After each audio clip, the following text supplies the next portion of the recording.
I, 27M, have been dating my girlfriend Edith, 21F, for about a year now, and I need help figuring out if I'm overreacting to a situation that's been eating at me for months. Let me give you some background first so you understand where I'm coming from. Edith and I met at my friend Blake's birthday party last year. Blake, 28M, had invited a bunch of people from his workplace, including Edith, who had just started there as an intern. From the moment we met, there was an instant connection. She was outgoing, funny, and seemed genuinely interested in getting to know me. We spent the entire night talking about everything from our career goals to our shared love of obscure indie movies. After the party, we started dating, and everything felt perfect. Edith was different from anyone I'd dated before. She was spontaneous and brought so much energy into my life. My sister Arya, 32F, was initially concerned about the age gap, but after meeting Edith, even she agreed that we seemed great together. Edith got along well with my family, especially my young niece, and she seemed to fit perfectly into my life. The first 6 months were like a dream. We went on weekend trips together, had regular date nights, and spent almost all our free time with each other. Edith even started leaving some of her things at my place, and we had begun talking about moving in together in the future. I really thought I had found the person I wanted to spend my life with. Things started changing about 3 months ago. Edith came over one evening looking unusually serious. She told me she had been doing a lot of thinking and felt she needed to reach out to her ex, Mark, to make amends. She explained that their relationship had been toxic and abusive. He would manipulate her, control who she could talk to, and even got physically aggressive once when he was drunk. She said she had been in therapy, which she had never mentioned before, and felt that getting closure with Mark would help her heal. I tried to be supportive because I wanted to be understanding of her healing process. But when she showed me Mark's response to her message, things got weird. He had replied saying something like people don't usually stay friends with their exes, and Edith's response caught me completely off guard. She told him that wasn't true because she still regularly hangs out with several of her exes despite being in a relationship with me. This was news to me. In all our time together, Edith had never mentioned maintaining friendships with her exes. When I asked her about it, she got defensive and said they were just good friends now and that cutting them out of her life would be immature.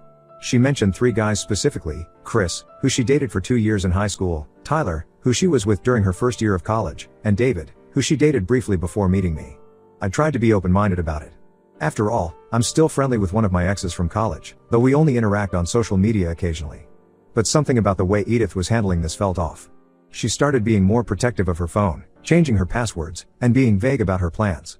There were several times when she canceled our dates last minute with unclear excuses like something came up or not feeling well, only for me to later see Instagram stories of her out with friends. The situation got even stranger last week. We were on a phone call, just having a normal conversation about our day, when out of nowhere she asked, "Babe, are you worried about me leaving you?" Nothing in our conversation had led to this question, and when I asked her why she would say that, she brushed it off as just random thoughts. But combined with everything else, it set off alarm bells in my head. I talked to Blake about it since he works with Edith and might have some insight. He thinks I'm being paranoid and that being friends with exes is normal these days. He said I should trust Edith and not let my insecurities ruin a good thing. But my sister Arya sees it differently. She was cheated on by her ex-husband who had been just friends with his former girlfriend, and she says she sees the same red flags in Edith's behavior. Last night, I decided to look at Edith's Instagram more carefully. Her profile is public, and what I found made my stomach drop. There were several recent photos of her with different guys I now know were her exes. There was a picture of her and Chris at a fancy restaurant 2 weeks ago, another of her and Tyler at a bar last weekend, and several group photos where she was surrounded by her exes at what looked like house parties. None of these meetups were ever mentioned to me. The most concerning photo was from 2 weeks ago, the same night she canceled our date because she wasn't feeling well. In it, she was sitting very close to Chris at a bar, his arm around her waist, both of them looking cozy and intimate. The caption reads, "Some people just get you, heart," with Chris tagged in it. When I confronted Edith about these photos, she got angry. She accused me of stalking her social media and said I was being possessive and controlling. She said she didn't need my permission to hang out with her friends and that I was acting just like Mark used to. That comparison hurt more than I can express. What really bothers me is how she seems to prioritize these relationships with her exes over being honest with me. She's willing to risk our relationship and breach my trust just to maintain these connections with guys she used to date. I don't understand why she needs to be so close to people she had romantic relationships with, especially when it's clearly causing problems between us. I'm seriously considering ending things with Edith. I feel like I can't trust her anymore, and her recent behavior has made me question everything about our relationship. The secrecy, the defensive attitude, that strange question about leaving me, it all points to something being very wrong. I know she's younger than me, and maybe she's not ready for a serious commitment. But I can't keep living with this constant suspicion and worry. I deserve someone who will be honest with me and put our relationship first. The thought of ending things hurts, especially given how perfect everything seemed at first, but I don't see how we can move forward from this. Am I overreacting by wanting to end things over this? Should I give her another chance to explain herself? I need some outside perspective on this situation because I'm too close to see things clearly anymore. Update 1. It's been 2 weeks since my last post, and I want to thank everyone for their supportive comments and advice. Many of you pointed out the red flags in Edith's behavior and encouraged me to trust my instincts. After reading through all your responses, I decided to have a serious conversation with Edith about boundaries and honesty in our relationship. What happened next was worse than anything I could have imagined. Last Friday, I texted Edith asking if we could talk in person. She agreed and told me to come over to her apartment around 7 p.m. When I arrived, I immediately knew something was off. I could hear multiple male voices and laughter coming from inside her apartment. There was music playing, and it sounded like some kind of gathering was going on. I knocked on the door and heard sudden scrambling inside. The music quickly got turned down, and I could hear whispered conversations and what sounded like people moving around.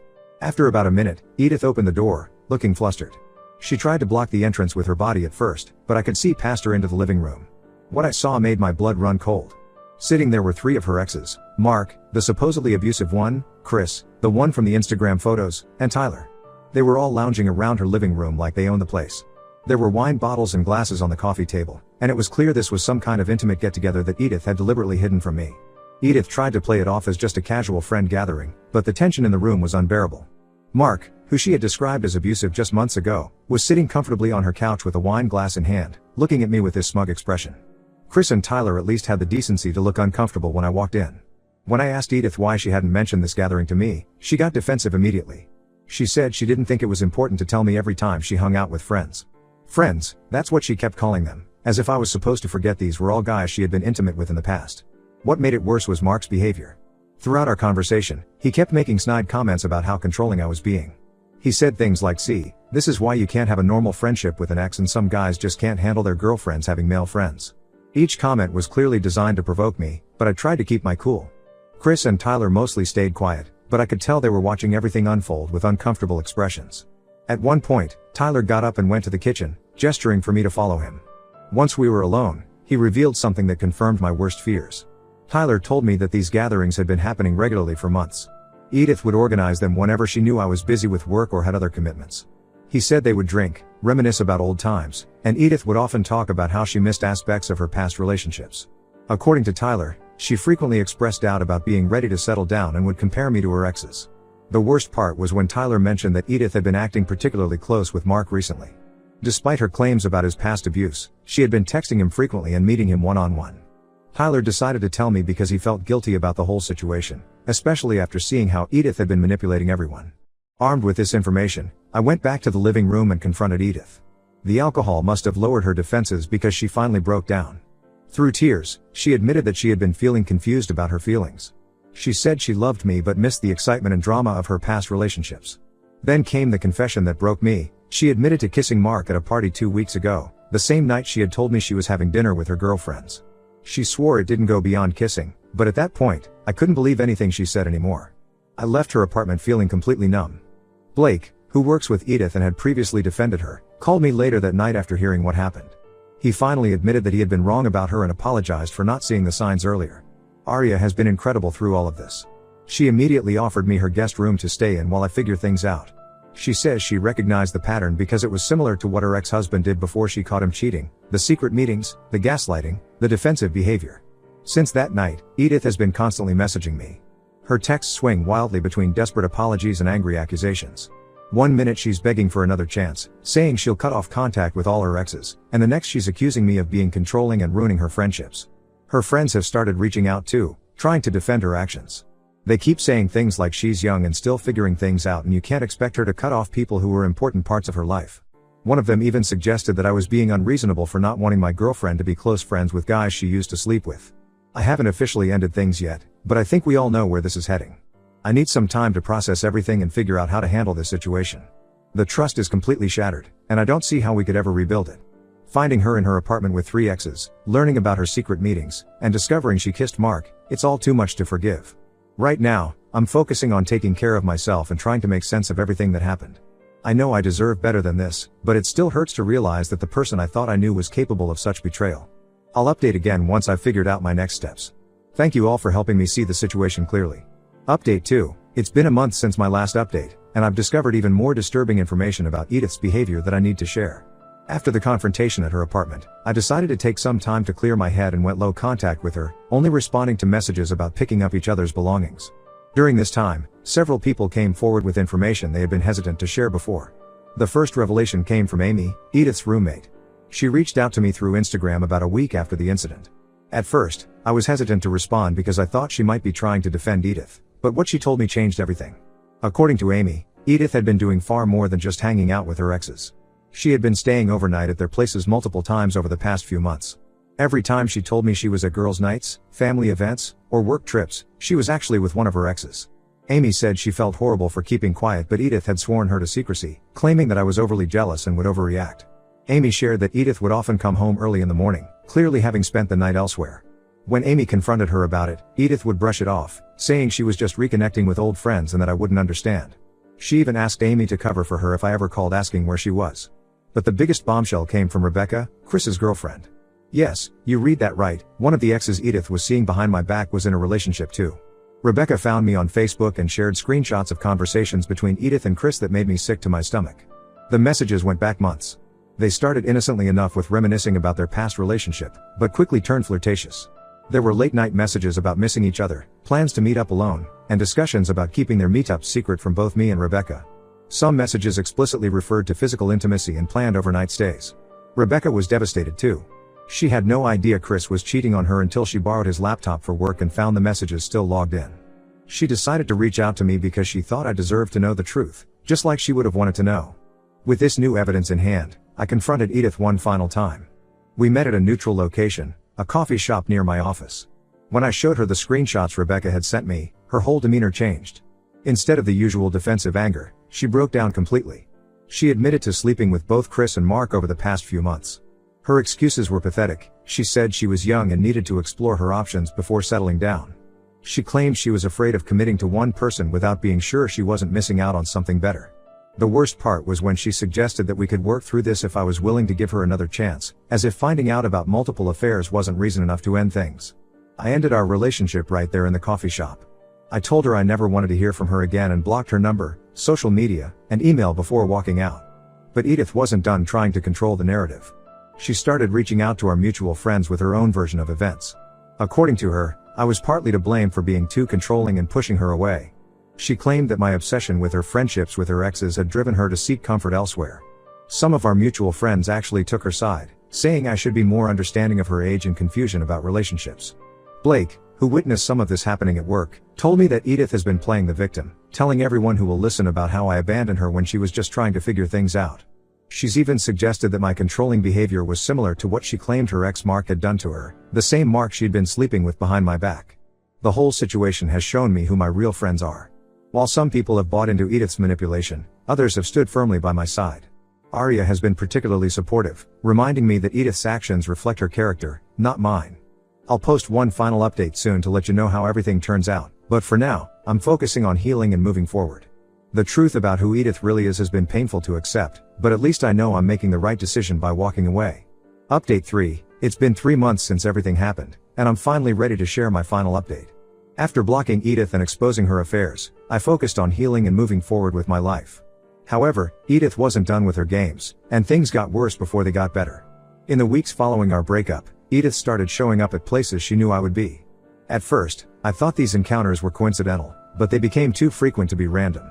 She would appear at my regular coffee shop, the gym I go to, and even restaurants where I was having dinner with friends.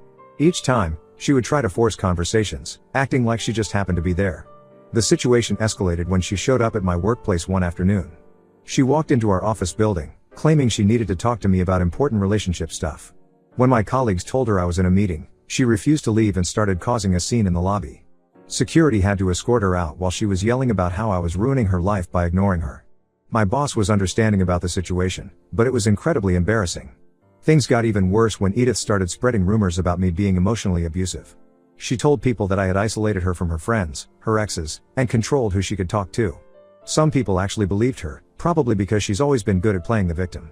She even reached out to Arya, trying to convince my own sister that I was the toxic one in the relationship. I finally had enough when Edith's lies started affecting my friendships and reputation. I gathered all the evidence I had, the screenshots from Chris's girlfriend Rebecca, the messages from her roommate Amy about her overnight stays, and text conversations showing her admissions of cheating, and shared them in a group chat with our mutual friends. I also included screenshots of her recent harassment and explained how she had been showing up uninvited at my workplace and other locations. The response was immediate. Most of our mutual friends who had been on the fence or supporting Edith finally saw the truth. Her lies about me being abusive fell apart when faced with actual evidence of her affairs and harassment. Many people reached out to apologize for believing her side of the story. Edith's reaction to being exposed was predictable. She deactivated all her social media accounts and started telling people I was ruining her reputation. Some of her closest friends still defend her, saying I didn't need to humiliate her by sharing private information. But I don't regret showing people the truth. I've since gone completely no contact with Edith and anyone who continues to support her behavior. I blocked her on every possible platform and even changed my gym and coffee shop to avoid any possibility of running into her. Arya has been amazing throughout this whole ordeal, helping me see that I deserve better than what Edith put me through. Blake, who initially doubted my concerns, has become one of my strongest supporters and regularly checks in on me. The whole experience has taught me a lot about trust and self-respect. While part of me is still angry about the betrayal, I'm mostly grateful that I discovered Edith's true nature before things got more serious. I've started focusing on myself, picked up some new hobbies, been spending more time with friends who stood by me, and even started casually dating again. To anyone dealing with similar situations, trust your gut. If something feels wrong, it probably is. Don't let anyone gaslight you into thinking you're being paranoid or controlling for having reasonable boundaries. You deserve someone who respects you and your relationship enough to be honest. This will be my final update. Thank you all for your support throughout this journey. It's been a tough few months, but I'm finally in a better place and looking forward to what the future holds.